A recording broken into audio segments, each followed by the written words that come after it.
Dr. Doreen Grand-Pichet is the Dr. Doreen is an expert in autism. Doreen Grand-Pichet. Dr. Grand-Pichet. Dr. Doreen Grand-Pichet. Dr. Doreen Grand-Pichet is a visionary in the field of autism. Now you can ask her questions on Ask Dr. Doreen.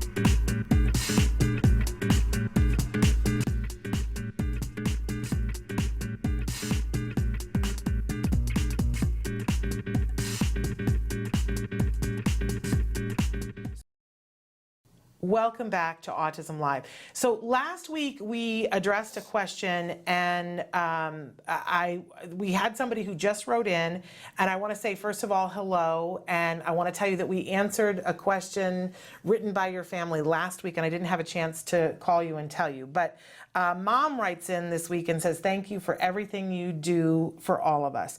I have a question. My son is 12, has Down syndrome and ASD, L2 verbal bilingual. He has troubles with transition. He started middle school in August.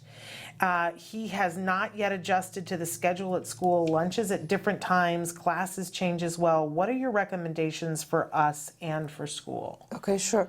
What was his age again? So 12. 12. And he's in middle school. Middle school, just started middle school. And they're basically saying level 2. Yes. And he's bilingual. I don't know whether it's, but she has it verbal B-Y-lingual. So I don't know if that's really bilingual or Okay. or So he's verbal. or verbal Okay.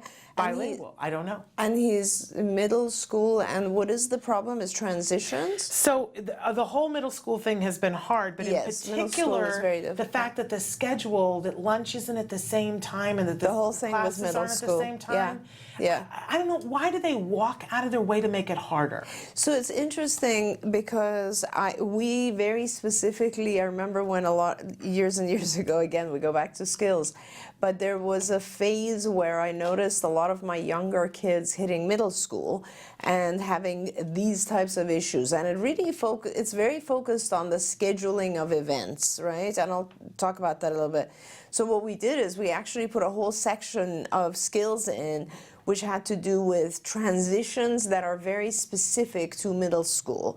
I'm trying to remember the name of the lessons that we wrote, but what we were encountering, and I'm wondering if it's the same thing for your child, was that a lot of the kids would have a very difficult time because middle school is when the schedules that you're given are not very direct. So for instance, you'll go to a class, and first of all, there's a lot of change. You are now moving around. A lot of times in elementary school, you're in one classroom.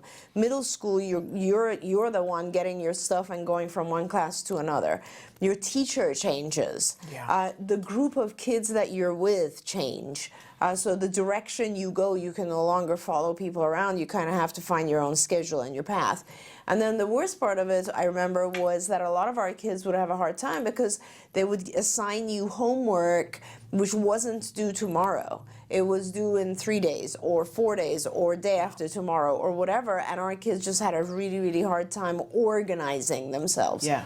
And so we realized that this has a lot to do with just organization, and we wrote a whole series of lessons having to do with task organization, and it is in skills. And it really has, it's funny to say this, but the best thing you could do is buy your child one of those old, what did we call those? Planners, exactly, and really teach your child how to use a planner. Now, if you want, you can also do that on an iPhone or something, but it's all about using a planner so that everything that is, I had to literally do this with all of my kids when they entered. This is good for all kids, not just our kids on the spectrum.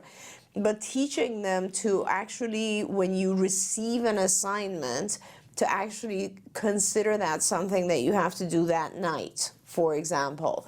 When you're going from one activity to the next, like, in other words, you mentioned your child's issue is transitioning, and transitioning, you just get better at as you keep doing it. It's a thing that you'll just start to get much better at as you practice it.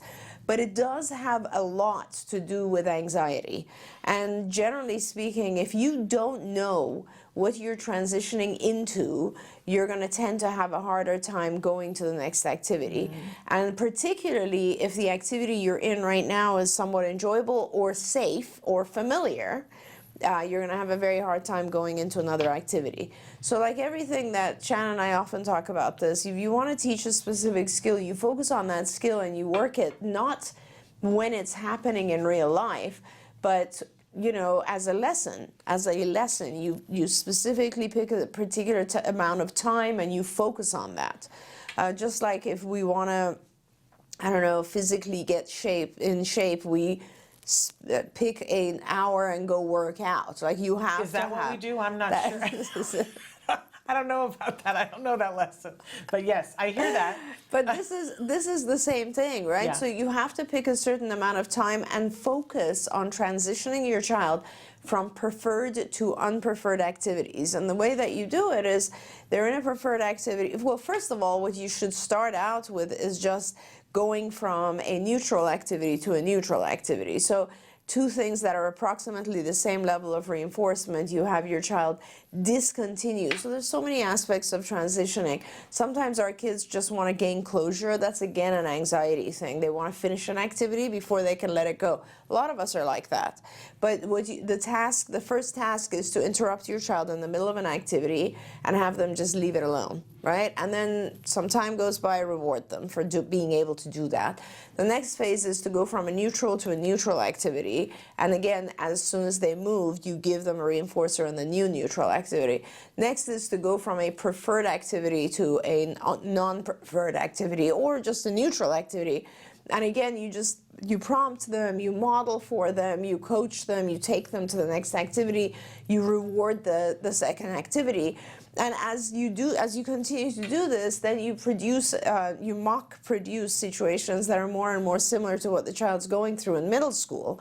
And the main thing to remember is that whatever activity they're going to, the second activity, that's the harder transition, the child needs to have some sort of, I guess, reward or something that is, let's say, gives them a sense of security and safety. It could be as simple as a picture on the wall of the second classroom, right? So like work it out with the school.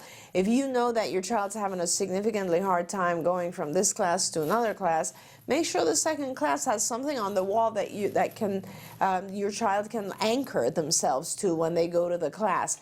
Make sure the second teacher knows to check on them when they enter the class. Just little things like that will make a huge difference for your child. Absolutely.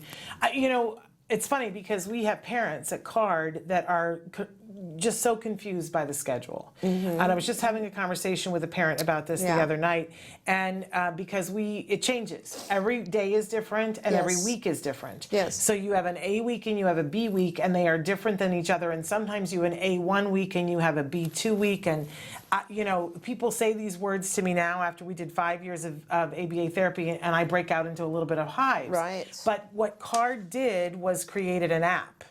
And what it did was created a visual schedule for parents where every day they just, like you would for anything else, you go to the day and it tells you what you have. Right. And sometimes we forget, like when our kids were little, we make visual schedules. And so with the planner, what you're doing is making a visual schedule That's for exactly him. right. And so that he can look at it and go, what do I have today? Executives here do that. They look and they go, what do I have on my agenda today? And if you turn off their planner, they lose their mind. They don't know where they're going. There's no way you can keep track of.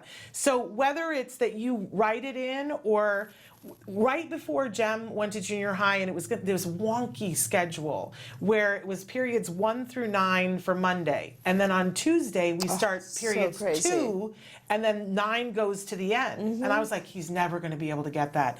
I'm never going to be able to understand it. Like the world was going to burn down. I was so afraid. And you know what somebody showed me? And then some days they suddenly throw in something like 0 schedule. Yes. Because we have an assembly or whatever, right? And just when you think you have it, Right, but somebody explained it to me. Jem had it already because he could do it in his head. But how they explained it to me was they took a bunch of index cards and made me a visual schedule and said, this is Monday. And then they went, now look, this is Tuesday. And they just moved the card from One here down. to there. And once I Exactly. saw that, I was like, oh, I get it now. Exactly. But you can do that for him, whatever the wonky schedule Yes, is. yes. And you can do it with cards. Or you can just write it into his schedule, depending right. on what kind of event. But I think you'll see that when we have a visual schedule and we know what's happening, we have less Absolutely. anxiety.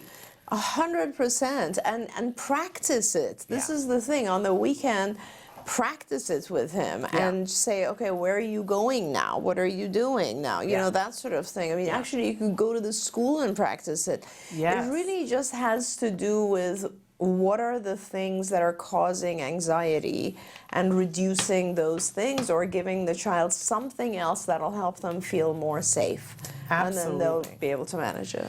And then your life gets better because then he's a happy camper at school. Because, yeah, absolutely. Because just like us, all of our kids are, you know, they don't want to do something wrong. They don't want to get lost. They don't want to stand out. They don't want to go to unfamiliar activities where they might fail. I mean, I remember, like, my kids, typically developing kids, would have an issue with going to PE, for example, because they're not very athletic, right? So those types of things, it's just, you know, see things from your child's perspective and it'll become very easy to plan. Absolutely.